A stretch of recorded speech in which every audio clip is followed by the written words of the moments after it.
अस्सलाम वालेकुम। अब चूंकि ज्योमेट्रिक मीन को हमने पहले जो लेक्चर था हमारा उसमें हमने डिस्कस किया है।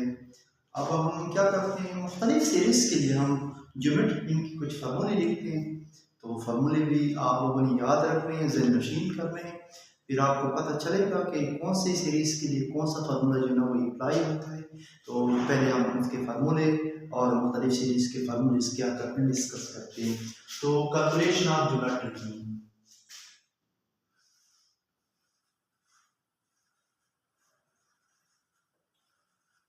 calculation of geometric mean for different series, for different series। तो हमारे पास तीन किस्म की सीरीज होती है। पहली सीरीज जो होती है वो हमारी होती है इंडिविजुअल सीरीज, इंडिविजुअल सीरीज भी कहते हैं, और एक और नाम भी है अनग्रुप्ड सीरीज या डेटा। दूसरे नंबर पे आता है, अब इनका फार्मूला कौन सा होगा, ज्योमेट्रिक मीन का फार्मूला इसका होगा, दो फार्मूलों के थ्रू हमने कैलकुलेट किया था, एक प्रोडक्ट के थ्रू और एक एडिशन के थ्रू। तो प्रोडक्ट वाला फार्मूला भी लिखते हैं और एडिशन वाला फार्मूला भी लिखते हैं। तो ये जो है ना, जो प्रोडक्ट का फार्मूला है वो आपका है x1 ज़रबे x2 ज़रबे x3 ज़रबे कमा लगा, तीन डॉट लगा दे, फिर ज़रब लगाते हैं, फिर xn लगाते हैं और फिर 1/a लगाते हैं। ये है प्रोडक्ट का फार्मूला। इसका फार्मूला है प्रोडक्ट।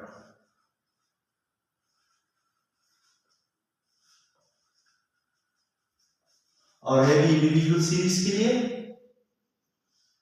अब अगर आपने करना है इसको, इस फार्मूले के थ्रू आपने एडिशन के थ्रू आपने कैलकुलेट करना है, तो उसका फार्मूला भी हम डिस्कस कर चुके हैं। तो वो होगा आपका ज्योमेट्रिक मीन, वो आपका होगा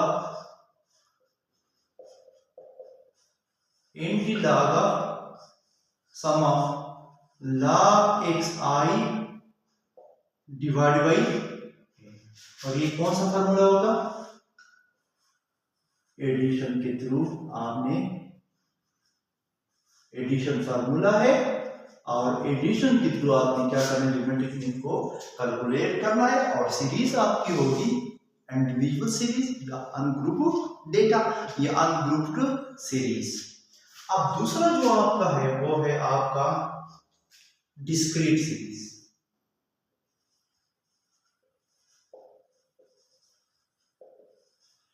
डिस्क्रीट सीरीज में चूंकि क्या होते हैं, वैल्यू डिस्क्रीट फॉर्म में होते हैं, रिपीटेड होती है, most of the values repeated, each of the value repeated more than 1 times.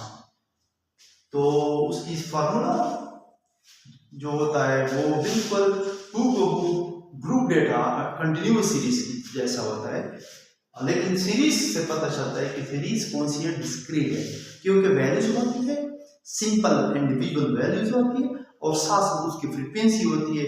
बाद वैल्यू एक मतलब रिपीट होती है, बाद अक्सर वैल्यू जो है ना एक से ज्यादा बार रिपीट होती है। तो वो असल में हमारे पास कौन सी सीरीज होती है, डिस्क्रीट सीरीज। तो सारा फार्मूला लिखते हैं। अगर प्रोडक्ट की कैलकुलेट करना है तो ज्योमेट्रिक मीन का फार्मूला आपके बनेगा,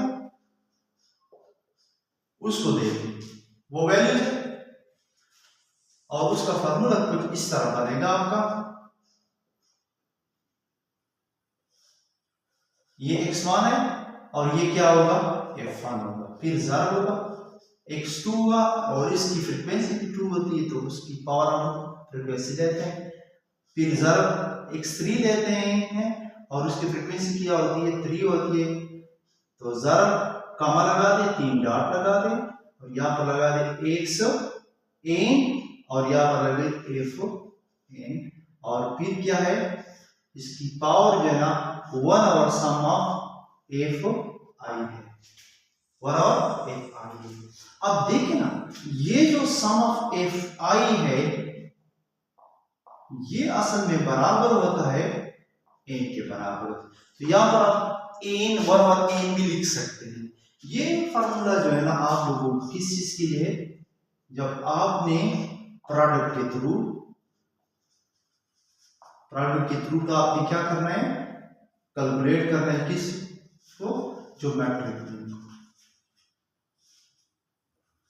ठीक, अब एडिशन में जो फार्मूला इसका बनेगा वो सिंपल होता है। तो ज्योमेट्रिक मीन का फार्मूला होगा एडिशन के थ्रू जब आप कैलकुलेट करते हैं तो वो बराबर होता है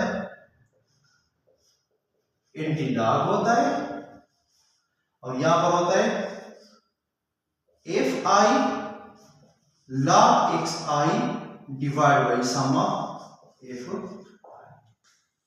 ये होता है आपका जब आप एडिशन के थ्रू ज्योमेट्रिक मीन को कैलकुलेट करते हैं। अब तीसरी जो हमारी सीरीज है वो हमारे होती है कंटिन्यूअस सीरीज। कंटिन्यूअस सीरीज होती है, और इसको हम एक और नाम भी देते हैं ग्रुप डेटा। ग्रुप्ड डेटा का भी नाम देते हैं। सेम फॉर्मूले होते हैं बिल्कुल, कुछ फर्क नहीं होता। यही फॉर्मूला ज्योमेट्रिक प्रोडक्ट में इसके बराबर होता है, वही आपने लिखना है x1 ज़रबे इसके power f1 x2 power f2 है, ज़रब 3 डॉट लगा दे, फिर ज़रब लगा दे, xn लगा दे और इसकी पावर fn लगा दे, और इसकी whole power sum of fi लगाते हैं या n लगाते हैं। सेम फार्मूला होता है, कोई चेंज इसमें नहीं होती। अब इसके बाद होता है ये होता है प्रोडक्ट के थ्रू, प्रोडक्ट फार्मूला है, और इसका जो एडिशन वाला फॉर्म है, जो सिंप्लेक्स फॉर्म है, वो होता है आपका एंटी लॉग ऑफ, फिर क्या है sum of F I log X I divide by F I. ये क्या है एडिशन फार्मूला है।